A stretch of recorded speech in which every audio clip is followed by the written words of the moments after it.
Where are you at in 2019? Are you hot or are you cold? I'm hot, yeah, for now.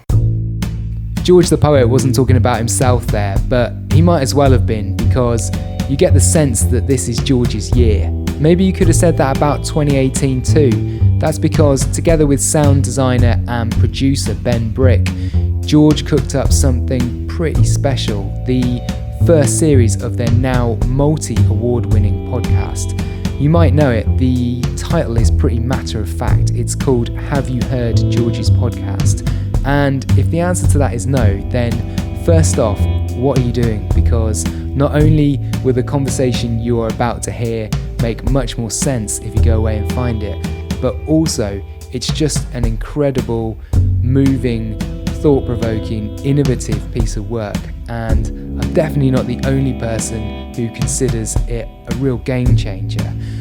It's also a better introduction to George as a person, his past and his future intention than any interview probably ever would be. But that certainly doesn't stop me being extremely excited to introduce George and Ben Brick as my guests on this evening's podcast. The timing is good because on Monday the 4th of November, the first batch of episodes from Series 2, the brand new series of Have You Heard George's Podcast, will arrive. You'll find them on the BBC Sounds app first, and then on other platforms. They're going to be broadcast on Radio 4 and Radio 1 Extra as well. Earlier this week, I went to the studio in North London where they still are making, in fact, the podcast. And there's loads of chat in there about what you can expect from Season 2. So thank you to George the Poet, and thank you to Ben Brick. Please enjoy tonight's episode. And as ever, if you do like what you hear from Midnight Chats, please consider supporting the podcast by subscribing to Loud and Quiet magazine. We ship all over the world, and all the information is at loudandquiet.com/subscribe, where we will post you our next 9 issues of the magazine for as little as £3 per month. It helps keep our independent magazine in print and helps us make this podcast. We're in Ben Brick's studio, just to sort of set the scene for listeners. We're in your studio in North London, and I'm imagining that given that Season 2 of your podcast is about to come out, you have spent some seriously long hours in this room most recently. What's the day-to-day been like working on Season 2 of Have You Heard George's Podcast? So we're trying to get a lot more done in the time that we have than what was the case previously last year, but it's great.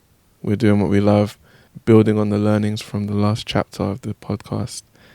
Ben Brick's getting better and better at what he does, and I'm endlessly motivated, so it's all good. The way people are going to hear this podcast series is slightly different from the first series, which you would make an episode, then you had a period of time to let that kind of sink in, think about where you're going to go next with it.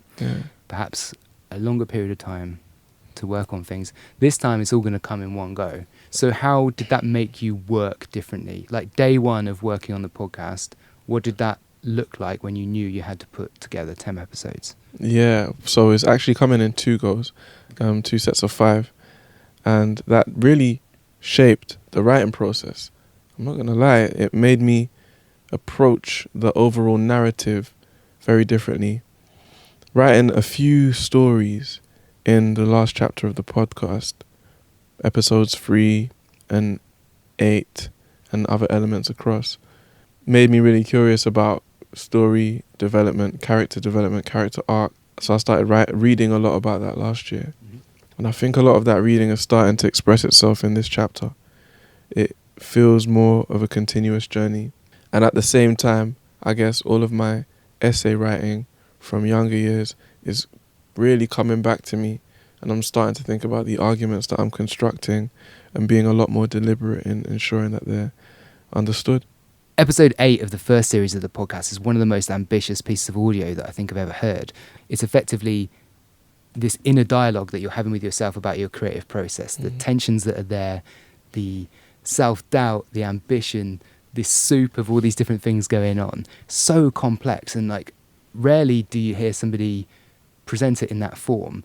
So first off, how did you find the process of doing that? And then Ben Brick, I'm interested in your thoughts. How did you describe what you wanted to do with that to you? Because you must have just thought, wow, I've never had to do anything like this before, presumably.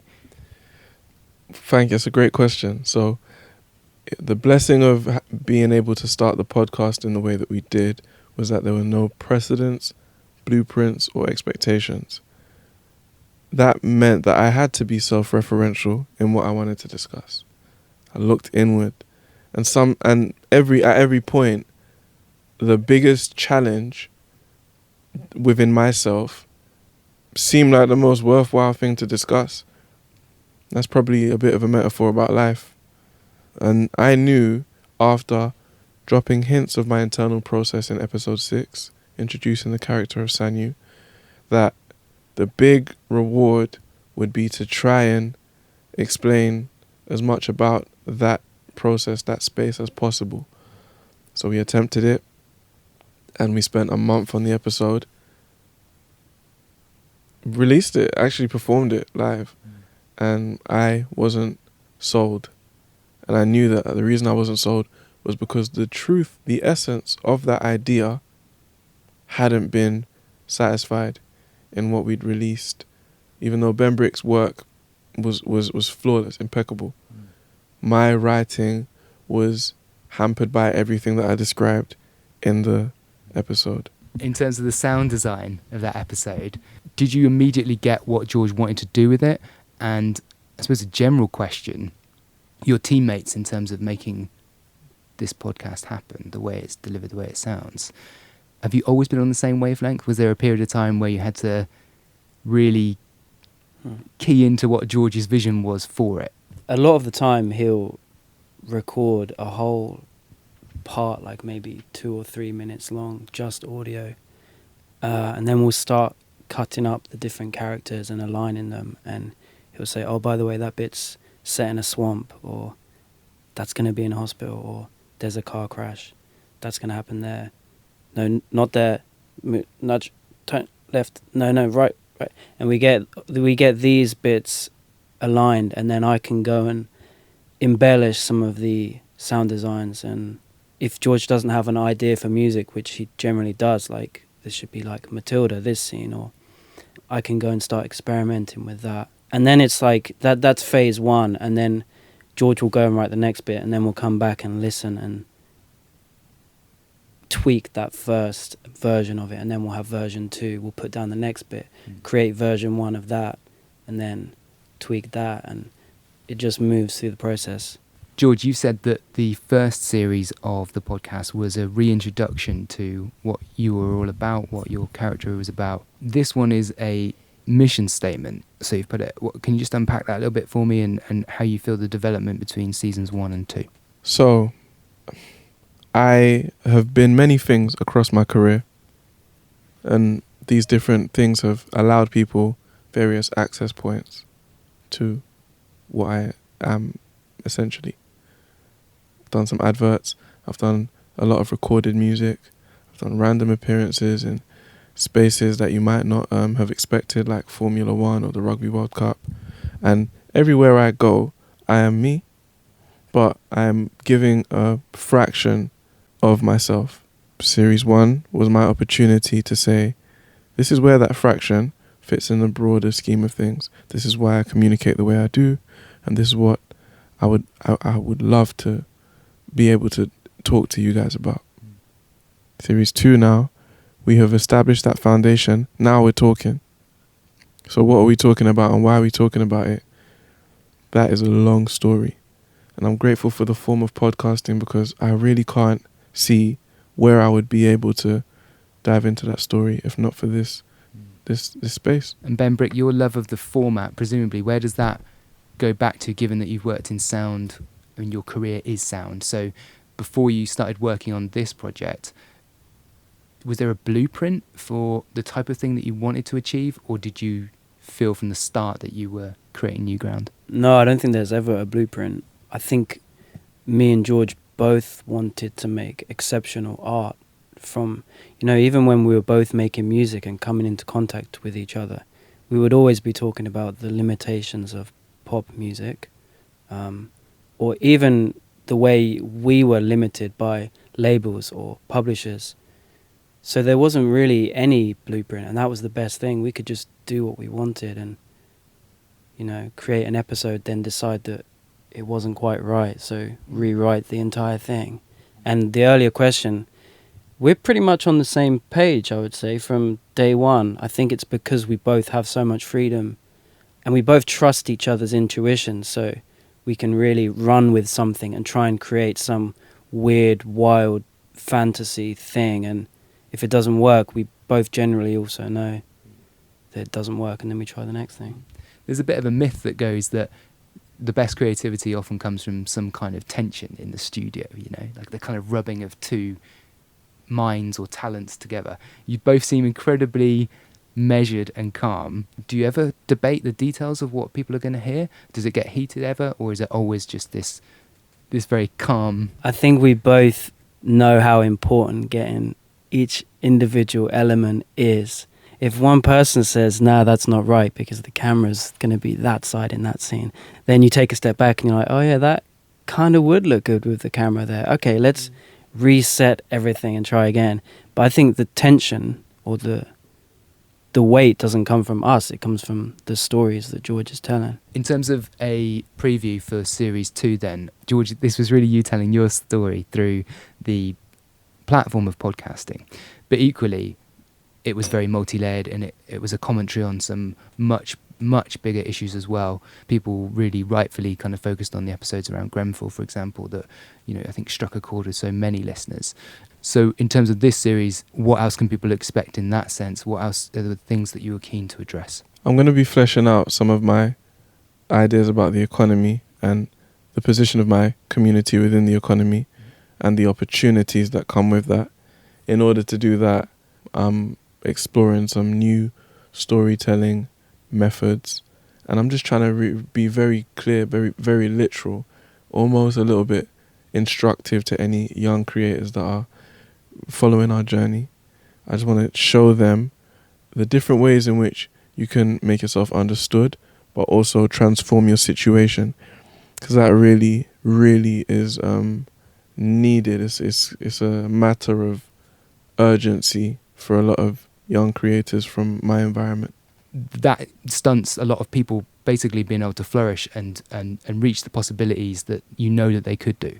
I do think access to opportunity is a big decider in your life chances. However, the opportunities that we're discussing today are just the latest in a very long story. So without historical context, without some real sociological work, heavy lifting, it's going to be very hard, because I'm not going to lie, a lot of the opportunities that have brought me to where I am were free. But it is a matter of the headspace that my parents were in, the serendipity of where I was and how I felt about myself, being born in the blackest part of the country. All of these things advantaged me. But those factors are reason there's not a million George the Poets, right? And that story, those reasons need a little bit of concentration, patience, and unpacking. I'd like to take things back to the sort of early days of your experience with writing and your love of words, and also your love of music and rap as well. Well, you were about 14 or 15 when you first wrote, when you wrote your first rap, right? Yeah. Can you remember it? I remember bits of it. Okay, what did it have? Did it have a title? Was it formulated as a piece? Bare haters, but that's cool because I don't owe no favors. Fingers in a lot of pies, I'm tasting different flavors. Can't be sidetracking. I can't be something. But what I was doing was trying to establish who I wanted to be. So my lyrics were never like violent. A lot of people just gravitated towards gratuitous, shock value lyrics because that is the tradition that we inherited, or that's what we thought we were seeing in the generation above us. I'm older now, I understand that a lot, in many ways, is just trauma being passed on. But my early lyrics were, again, a bit of a mission statement, how I wanted to exist in society, and what I believed in and what I didn't believe in. Also having such responsibility over my younger siblings gave me parameters of what I wanted to talk about and what I didn't. So that was a key thing, because you felt like you didn't want to be seen to be talking about things. You wanted to set an example. Yeah. And I didn't want to lie. I was not like I was perfect, but rap gives you that space to just explore yourself, your dark side and your hopes and dreams. In terms of your developed a relationship with St. Raphael's and the community that you're from and that you represent. Like I saw recently that you'd made like a promotional video to try and explain the situation around the proposed redevelopment of the area. Yeah.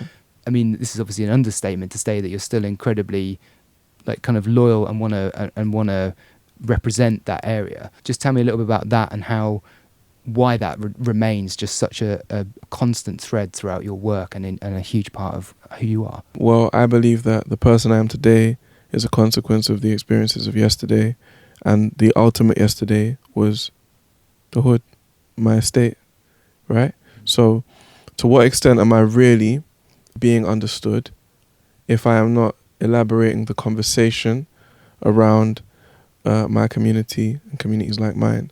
I'm always on the lookout for convenient opportunities to do that in the most constructive way possible.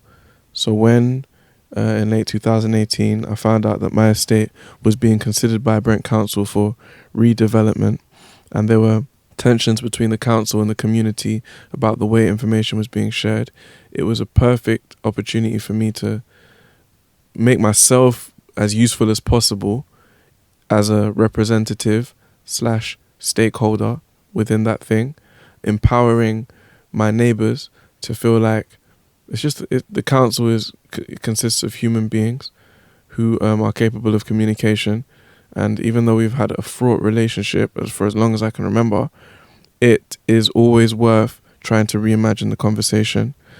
And thirdly, I'm also on the lookout for opportunities to show other rappers how to reimagine their position.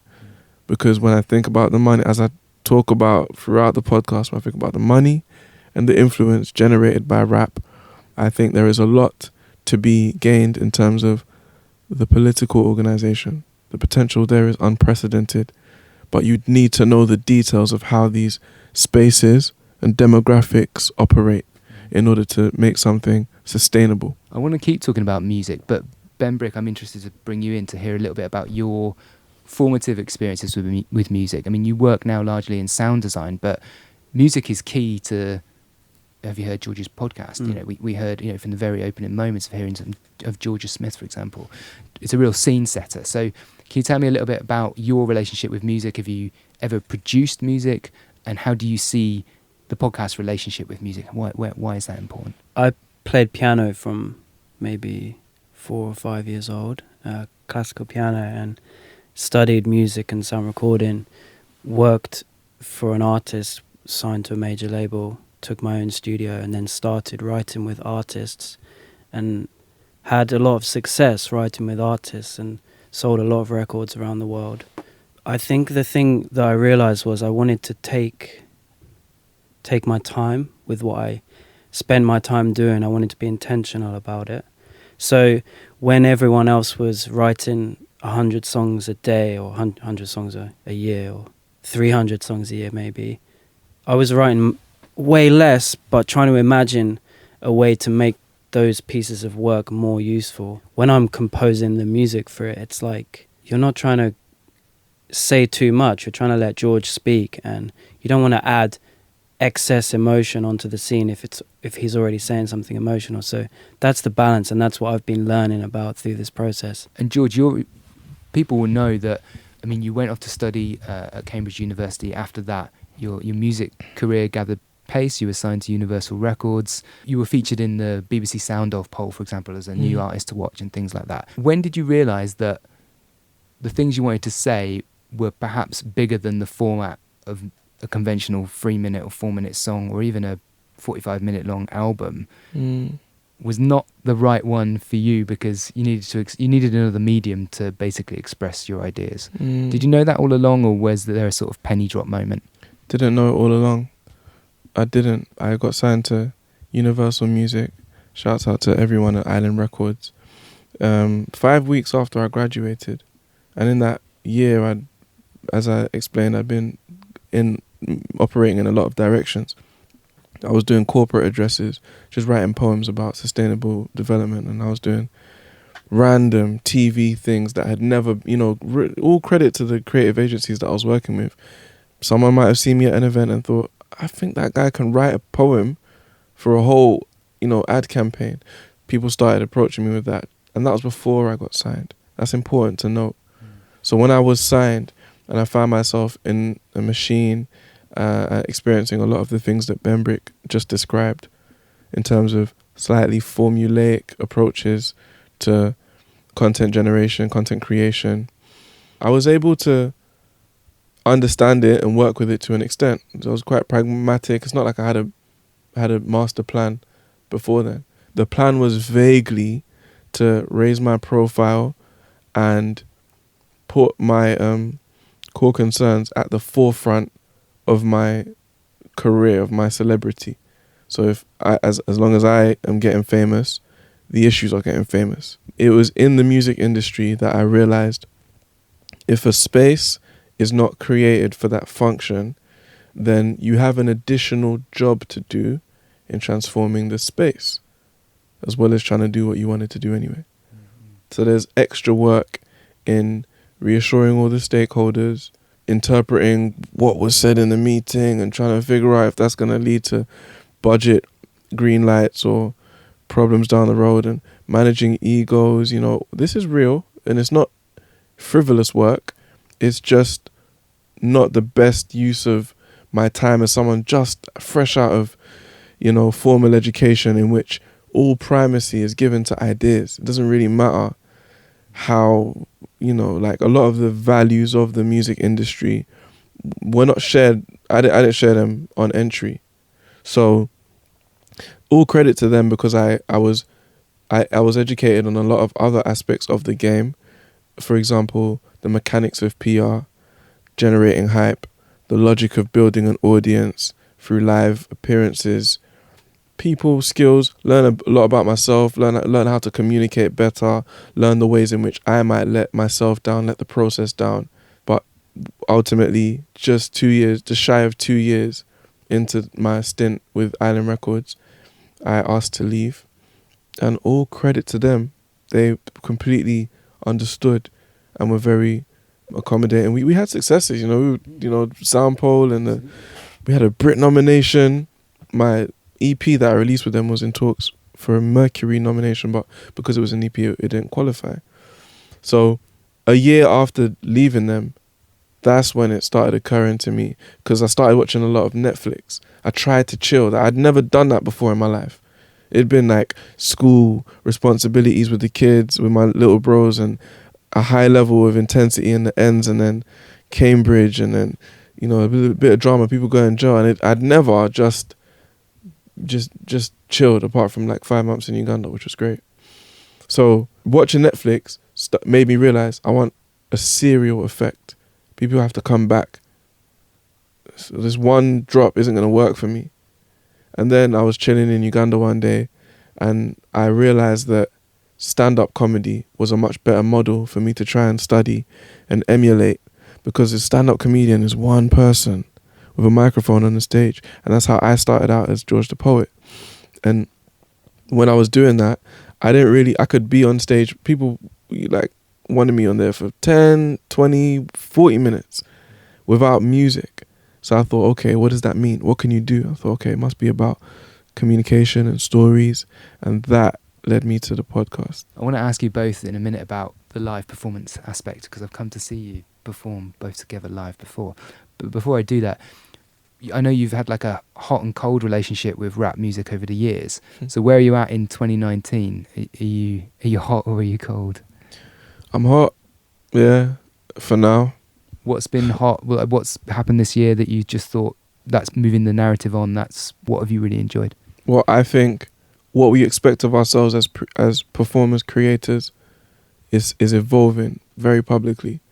The most famous of us has 2 scholarships, that he gives out to the best university in the world for the people from the environment that we're from. Mm-hmm.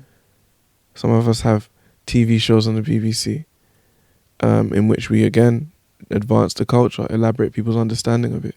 Books have been released about what we went through and why.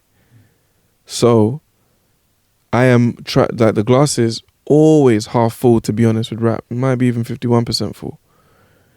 It's just that I'm so close to the downsides, and a lot of the consumers aren't. The majority of consumers aren't directly understanding how some of the things that are described and reinforced in the music are real, and we need to move on from that. Can't keep talking about women the way we do. It's bad for us. It hurts us, you know, like it's like kind of cancerous. But it's like a given. Like the conversation has been raging for 40 years, 30 years in terms of like the more gangster content. So it's now, there's a lot of cynicism, a lot of resignation. Women is just one aspect. Obviously violence, obviously crime. There's a lot of resignation in rap. And I'm going to be 30 in a couple of years. I'm coming to a place where I'm like, I get it. I understand. It was hard. No one was there for us. No one was explaining. No one was helping. And we made it. So the economic reward of what we've been able to achieve seems like the ultimate vindication. But if I don't just sit my bros down and say, all right, let's be ambitious. Let's see like how close we can get to forming our own government. Let's see what governance infrastructure we can create outside of the played out narratives. Yeah, I feel like that's like what I was born to be right now. Those are conversations you have with your peers that you know through music channels. Obviously Stormzy, you know, you're referring to there, like he had his Glastonbury moment this year, which was just absolutely incredible. I just want a generation of Stormzys, and we're going to get it. It's impossible for the most famous and influential rapper in the country to do that at Glastonbury and for that to not have serious generational ripple effects. Just the way kids are growing. It's kind of like Greta Thunberg. It's like you grow up with that happening in your generation.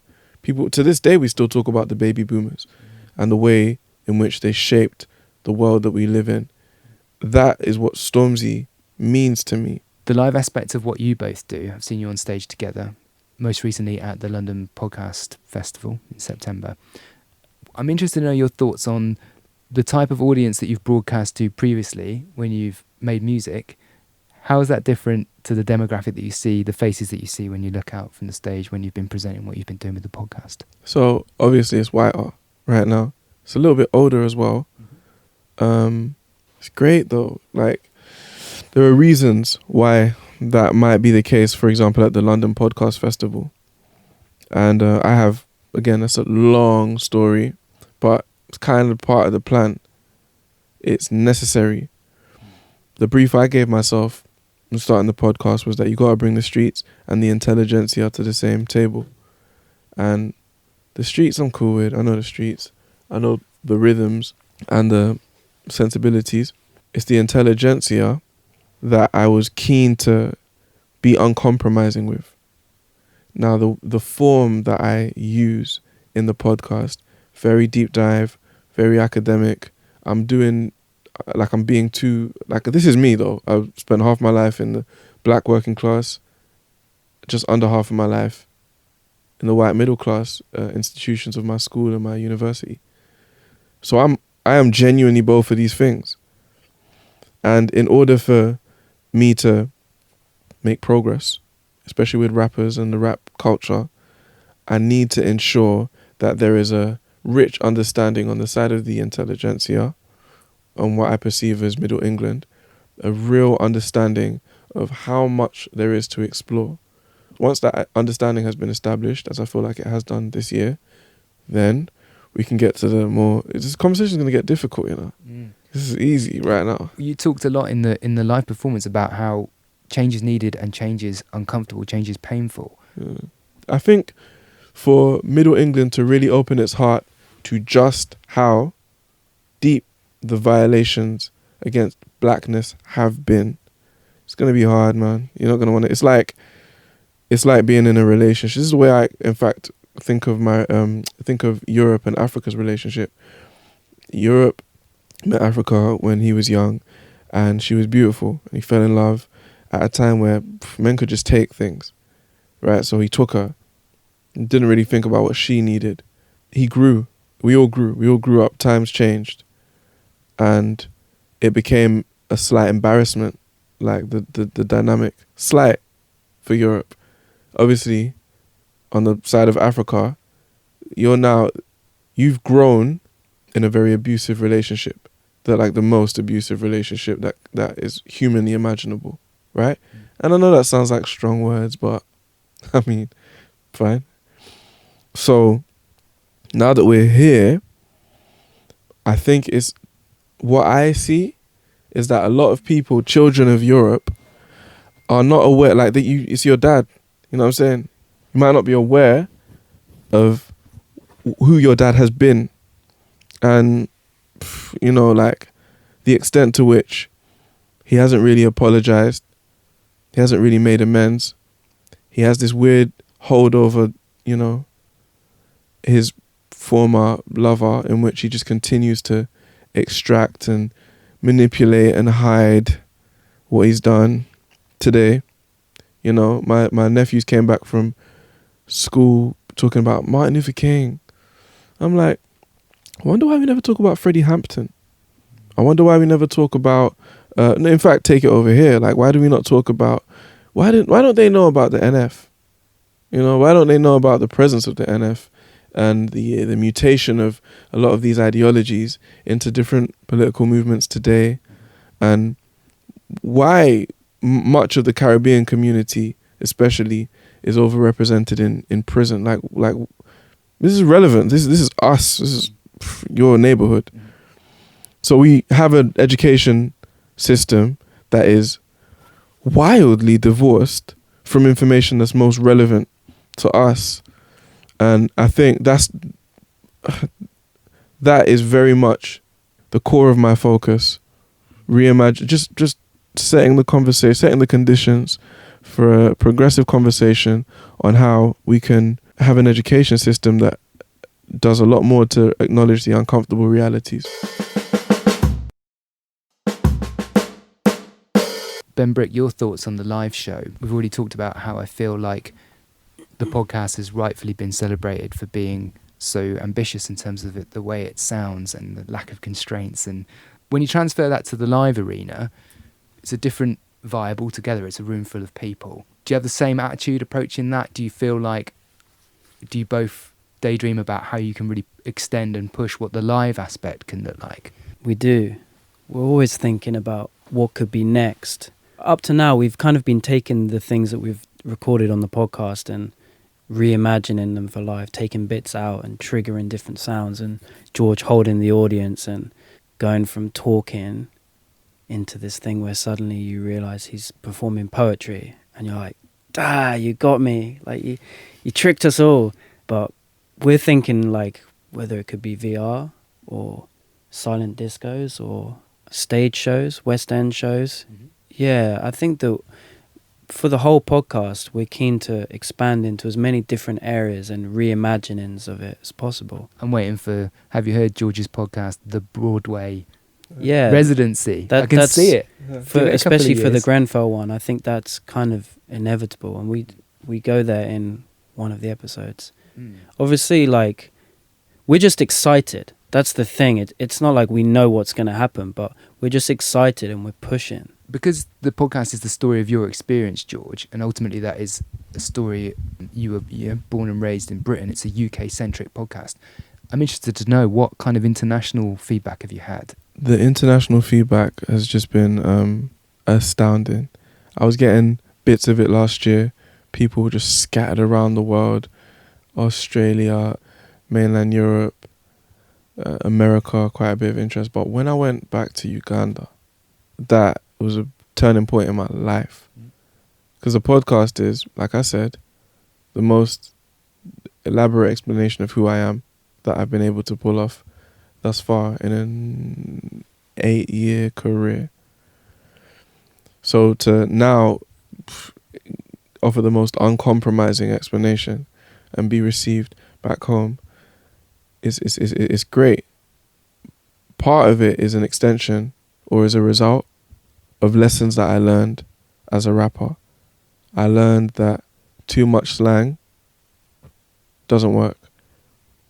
Too much focus on intense lyricism. This is who I was as a teenager. It has, there can be limitations to that. So now I'm a little more conscious of relaxing, sometimes it's as simple as pronouncing my T's. That's another thing that I was aware of, from the international feedback. There are some things people just didn't catch because I started rapping for the mandem. I wasn't thinking anything further than my social group. Now I'm like, okay, oh, you wanna, okay, come, let me ensure that you feel included here, because I like having you in this conversation. We already referenced it earlier, talking about episode 8 of the first series, where you're talking about Sanyu and the internal dialogue that goes on in your head, and how you manage to translate that into a podcast, and just how refreshing and original that sounded. Writing as an outlet, just thinking about that process, is such a huge part of who you are. If you hadn't discovered that passion, that way of communicating with yourself and others, what do you think would have happened? Like, because some people don't discover their creative outlet, do they? They go through life and it just becomes this sort of knotted frustration in their mind. So why is that important to you, and what do you think would have happened if you hadn't have discovered that? I think the most powerful thing is being able to articulate what I am doing. Because, to be honest, if I didn't have this profession, my creative impulses would probably be expressed in other ways. Let's say I worked in an ad agency. I'd probably be the one to come with the wildest ideas, and I wouldn't necessarily know why that is who I am. It just so happens that my job has allowed me to reflect on myself, which has very much influenced my ideas about the economy and what is expected of us and what is, put to us as possible, and how it would shape our young people, or our workforce, or our treatment of the elderly, or our expectations of the care sector, if people brought their whole selves to work, were allowed to be as creative and expressive as possible, and in the essence of what they did, there was catharsis, there was work, there was emotional work done. That's why the Sanyu episode does so much for me. Sanyu actually birthed the podcast. The character preceded the whole podcast. But I saw the potential in creating an expansive, otherworldly experience in which we just explore everything within us, as opposed to looking for external stories and stimuli and trying to jump onto the latest talking point. What about you? You are more than sufficient to hold the attention of an audience. Within the podcast, you talk about processes that need to change and depict a kind of future of how things look. Do you think you are an optimist? Do you think you're a pragmatist? Do you think you're a mix of all those things when you talk about how things need to change and have to change, regardless of if there's pain involved in that or not? I think pragmatist is the best word to describe me. There are some things that I'm very, you could say, pessimistic about, things that I want to change. For example, I don't see a situation in which not a single young person gets killed in the city next year, in the next 12 months. I can see how I would create the conditions for that to not happen. But again, that's why I'm up all night losing weight, because I think, I might have a shot. I might be able to coordinate some change. And I don't know if anyone else sees all the things that I see. Because of that, there's a degree of pragmatism, understanding all the ways in which things can change. Benbrick and I do a lot of reading, and obviously that just opens your mind to possibilities beyond the immediate, beyond the tangible. So I err on the side of optimism, but I'm grounded in pragmatism. We've talked about what's happened in the past, what you're working on now. Obviously, you've worked in music, you've made bodies of work, albums, EPs. At one point, you wanted to be an MP. Where are you at now? What is the process of having this podcast reach so many people? What effect has that had on you? Will you go back to any of those formats or any of those ideas, or do you see a different path for yourself now? So the process of writing the podcast has made me think, as crazy as the podcast sounds, that is how crazy I have become. So I think in multiple directions for different reasons. And because we've been able to achieve a lot of different things every single podcast episode, it takes less for me to conceptualize how things can be built and translated. So things happen quite like extensively, dramatically in my mind. But at the same time, the podcast writing process enabled me to just play with time. There are times in which I would, like, the Grenfell episode was a kind of operational challenge because I'd never written a short story, especially, and I'd never expected that a short story can have such emotional potential. I wasn't really into shorts, but I just learned about, or I intuited my way through story beats. And then after writing that episode, I read more and more about it. So now, as we're talking, I see time in like 3 scales simultaneously. Like, there's the moment, then I would say there's the season, who you were at this time, who I was, what were our recent experiences in this room that led to this conversation. And then I guess I see the universe. You know, all of these 3 scales are happening simultaneously. But if you can respect all of them, you'll find answers and respite on every level.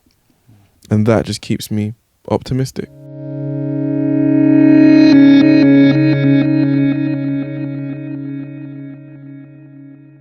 Anyway, good night.